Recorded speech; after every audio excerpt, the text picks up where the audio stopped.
दे जिक्र नाल ज़मीन ते आसमान सुकून पावेंदे दी। इश्क दा बियाबा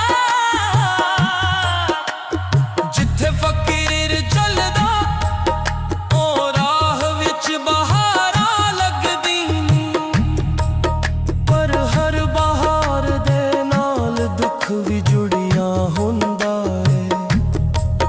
हर खुशबू नाल तड़प भी लभदी है ते हर पत्थर नाल नूर दा छुपा राज